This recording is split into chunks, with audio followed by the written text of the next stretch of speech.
जिनमें से 2 मस्जिद हैं जो महफूज, बाकी 2 मस्जिद ऐसी है जो इतनी रो रही है, अजान की आवाज के लिए तरस रही है, और कोई ईमान वाला उसको बचाने वाला नहीं है। जहां अजान की आवाज होती थी वहां पर आज बुत परस्ती के सॉन्ग बजते हैं, गाने बजते। मस्जिद नबवी, मस्जिद हराम, अल्लाह ने इनको महफूज रखा, कोई नहीं पहुंच सकता। यहां तक कि दुनिया का सबसे बड़ा फितना दज्जाल इस धरती पर आएगा, वो पूरी दुनिया को तबाह बर्बाद करेगा, लेकिन वो इन दोनों शहरों में पहुंच नहीं सकता है।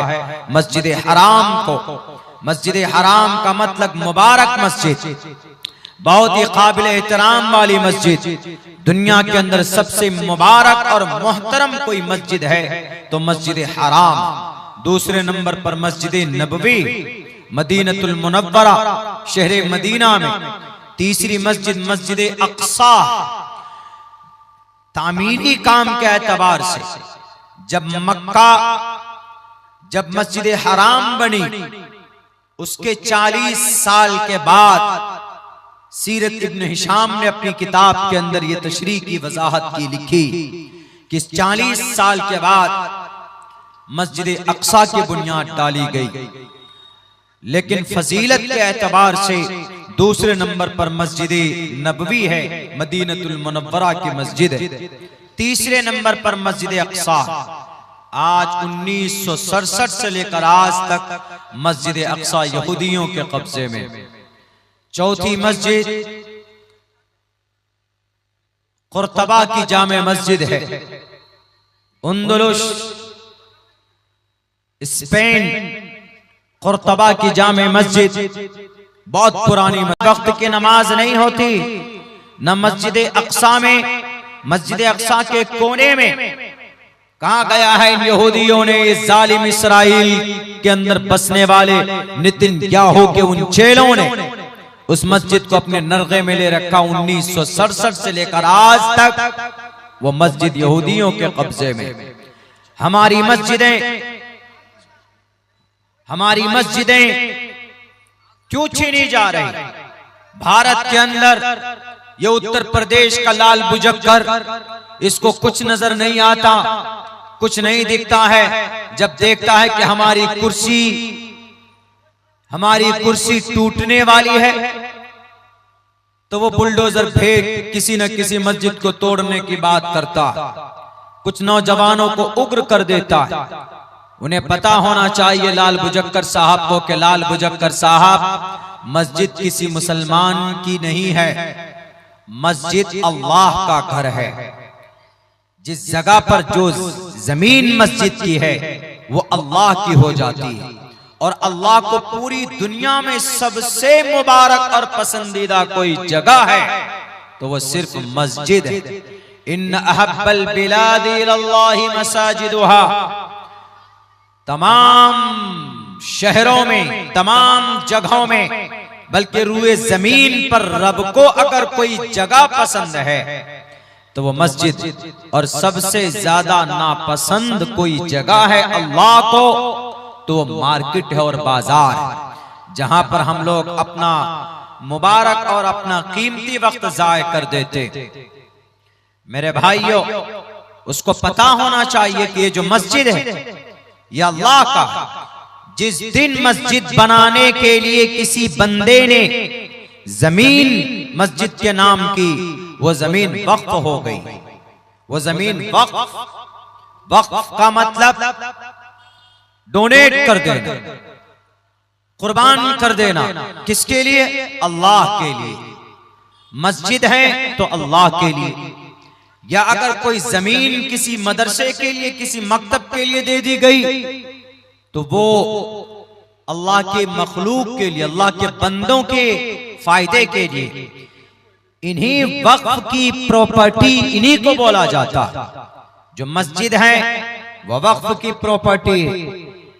और हमारे भारत के अंदर जो जमीन वक्फ की गई है, यानी हमारे पूर्वज ने, बादशाहों ने, मालदारों ने जो हमारे हिंदुस्तान में जो जमीन वक्फ किए हैं, पता है उनकी कितनी तादाद है? कितने एकड़ में है? 9.5 लाख एकड़ जमीन वक्फ की है भारत के अंदर। 9.5 लाख एकड़ जमीन, 9 एकड़ नहीं, 900 एकड़ नहीं, 9,000 एकड़ नहीं, 9.5 लाख एकड़ जमीन वक्फ की है। यानी अल्लाह के नाम पर लोगों ने वक्फ किए हैं। इन्हीं जमीन को हड़पने के लिए, इन्हीं जमीन पर नाजायज तसल्लुत जमाने के लिए, इन्हीं जमीन पर नाजायज कब्जा करने के लिए mister prime minister mister Modi ji ने एक नया संशोधन लाने की बात कही। यानी अभी अगर आपके जिला कटिहार में कोई वक्फ की प्रॉपर्टी है तो आपके जिला कटिहार में जो वक्फ की कमेटी होगी तो उस जमीन का देखभाल करने वाला, तो वो जो वक्फ की कमेटी का हेड है, मुतवल्ली है, जो मेंबरान है वो होंगे और वो टोटल मेंबरान मुसलमान होंगे। ये अभी तक था, लेकिन जब ये कानून आएगा तो आपके कटिहार में वो जो वक्फ के टीम का जो सबसे बड़ा सरदार होगा वो डीएम होगा और 2 गैर मुस्लिम होंगे उसके मेंबर। यानी संस्था हमारी, जमीन हमारी, देखभाल करने वाले आप कौन होंगे जी? डीएम क्यों होगा और 2 गैर मुस्लिम मेंबर क्यों होंगे? ये बात समझ के खिलाफ है। इसी के लिए हम लोग प्रोटेस्ट कर रहे हैं, इसी के लिए हम लोग एहतजाज कर रहे हैं कि हमें ये कानून पसंद नहीं। जब जमीन हमारी है, आपके गांव में जो मस्जिद है, वो जिसने भी जमीन दी या देंगे, वो जमीन मस्जिद का मुतवल्ली बेच नहीं सकता है या मस्जिद के काम के अलावा दूसरे काम में इस्तेमाल नहीं हो सकता है, क्योंकि एक चीज जब वक्त हो गई उसको नहीं बेच सकते। लेकिन mister prime minister mister Modi उसको बेचना चाहते हैं। बेचा है। मुंबई के अंदर जो सबसे बड़ा उद्योगपति है अंबानी साहब, उनकी जो डुप्लीकेट जन्नत है एंटीलिया, 4000 स्क्वायर फुट पे है, 21 करोड़, मात्र 21 करोड़। हालांकि 21 करोड़ उसके लिए कोई बड़ी रकम नहीं। 21 करोड़ रुपए में उन्होंने वो जमीन खरीदी। जब तहकीक की गई पता ये चला कि वो वक्फ की जमीन है। वक्फ की जमीन कोई न बेच सकता है न कोई खरीद सकता। वक्फ की जमीन को सिर्फ कौम की फलाह के लिए, समाज की तरक्की के लिए, अल्लाह की इबादत के लिए, अल्लाह को राजी करने के लिए इस्तेमाल किया जा सकता और किसी दूसरे या तीसरे मकसद के लिए नहीं हो सकता। लेकिन उसको 21 करोड़ रुपए में बेचा गया और अभी उसका केस कोर्ट में चल रहा। एक आदमी को खुश करने के लिए कानून लाया, सोचा कि ये कानून आएगा तो उस इलाके का जो डीएम होगा वो फौरन क्लीन चिट दे देगा डुप्लीकेट के जन्नत के रखवाले को और उसको कहा जाएगा कि भाई आज से ये जमीन आपकी है। मेरे भाइयों, वक्त की प्रॉपर्टी कोई नहीं बेच सकता। यकीनन हमारे वक्त के जिम्मेदारों से कोई न कोई गलती हुई और यकीनन हुई।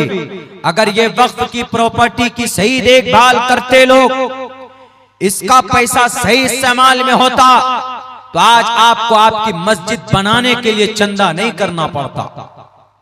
इतना बड़ा प्रोग्राम करके, इतनी मेहनत करके, पैसा इकट्ठा करके आपको मस्जिद की तामीर के लिए इतनी कद्दोकाविश नहीं करनी पड़ती, क्योंकि वक्फ की प्रॉपर्टी की इतनी आमदनी होती कि हम मस्जिद की जमीन भी खरीदते, उसमें आलीशान मस्जिद भी बनाते, उसमें मकतब भी बनाते, उसमें मदरसा भी बनाते। ये सारे काम वक्फ की प्रॉपर्टी की आमदनी से होता। आप कहेंगे कि मौलाना इतना पैसा कैसे आता? मैं आंकड़ा आपके सामने रखता हूं, पेश करता हूं।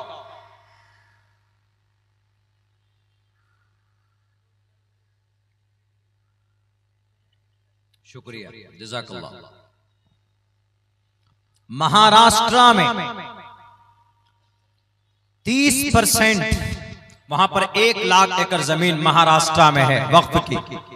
उनमें से 70,000 एकड़ जमीन नाजायज कब्जा है उस पर, यानी वक्फ के पास नहीं। वक्फ के पास मात्र 30,000 एकड़ जमीन है। उस 30,000 एकड़ जमीन पे जो किराए पे टावर लगा है ना, टावर, मोबाइल का टावर, रेडियो का टावर, ये सब, उस टावर से जो किराया आता है सालाना 30,000 एकड़ जमीन में कहीं कहीं है, वो पूरी 30,000 जमीन पर नहीं है लेकिन कहीं कहीं पर है। तो उससे जो पैसे आते हैं, 1 साल में 10 करोड़ रुपए की आमदनी है सिर्फ सूबे महाराष्ट्र में वक्फ की प्रॉपर्टी। बताइए, अगर सूबे महाराष्ट्र की वक्फ की जो कमेटी है, अगर उन 10 करोड़ रुपए को सही से इस्तेमाल करे, मस्जिद के इमामों को तनख्वाह दे, मस्जिद के मौजिनों को तनख्वाह दे, जहां मकतब नहीं है तो मकतब बनाए, जहां कुरान और हदीस का दर्स नहीं होता उसके लिए मदरसा बनाए, कौम का, समाज का बड़ा काम हो सकता है कि नहीं हो सकता है? बिल्कुल हो सकता है, लेकिन नहीं करते। जब मुसलमान का अमल बुरा होता है तो अल्लाह मोदी और योगी जैसे लोगों को भेजता है। जब पूरी दुनिया के मुसलमान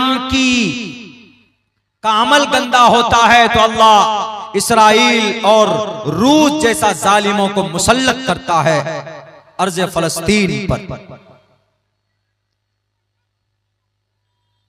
पहले लोगों ने बेईमानी की। एक घर है, मिसाल के तौर पर आपके शहर कटिहार में वक्फ का घर है, बिल्डिंग है, उसका किराया अब से 50 साल पहले, उस घर का 50 साल पहले 100 रुपए रखा गया। 50 साल पहले का किराया आज 100 ही रुपए दिया जा रहा। हालांकि उसका मौजूदा किराया 25,000 रुपए हो गया। 25,000 रुपए लेता है किराया कौन? जो वक्फ का जिम्मेदार है, लेकिन वक्फ की रजिस्टर्ड में सिर्फ 100 रुपए लिखता है। अल्लाह का अजाब आएगा कि नहीं आएगा? आप कहेंगे कि मौलाना मिस्टर मोदी जी कानून लेकर आए, हम विरोध करेंगे। अरे हमारा अमल दावत देता है उनको कानून बनाने पर। उसका मिनिस्टर ने क्या कहा? मुसलमानों के पास जो 9.5 लाख एकड़ जमीन है उनमें सालाना जो इनकम आना चाहिए वो 9.5 लाख हजार करोड़ जमा होना चाहिए। उनके हिसाब से नहीं हो रहा इतना पैसा जमा। अगर हमारे मुल्क हिंदुस्तान की वक्फ की प्रॉपर्टी की आमदनी को जमा किया जाए तो हम भारत के अंदर 10 दिन तक पूरे भारत के लोगों को बिठाकर खाना खिला सकते हैं, इतनी आमदनी।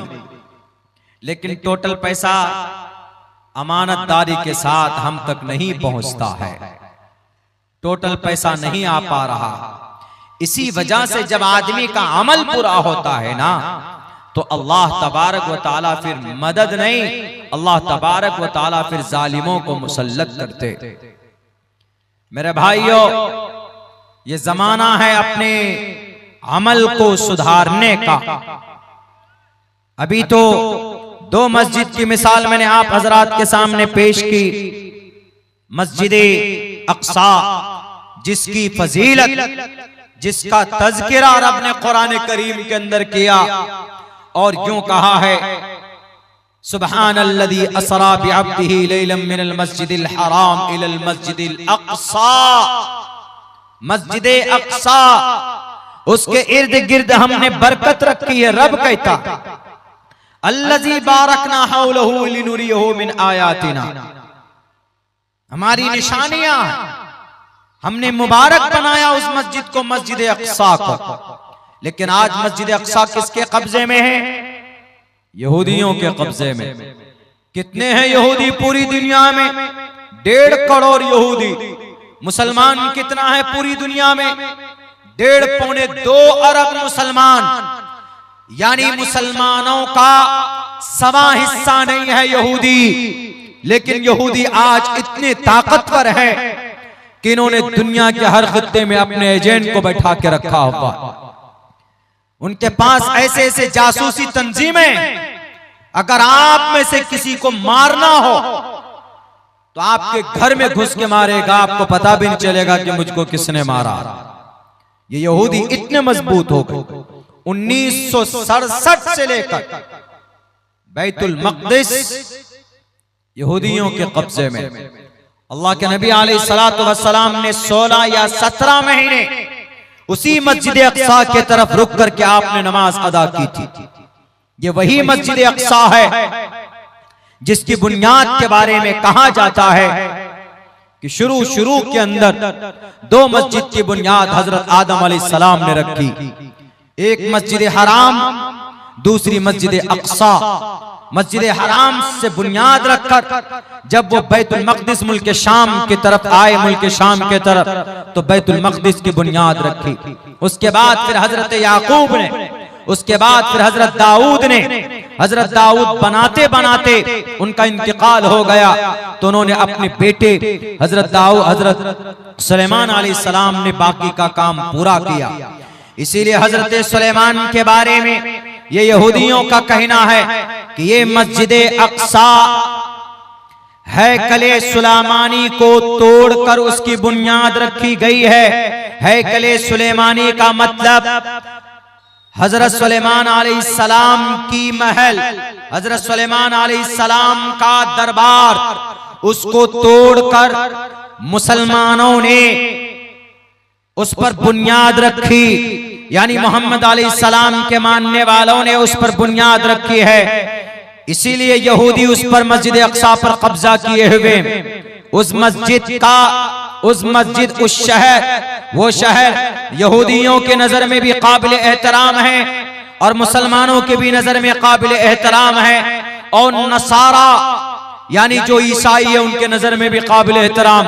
तीनों लोग झगड़ रहे हैं।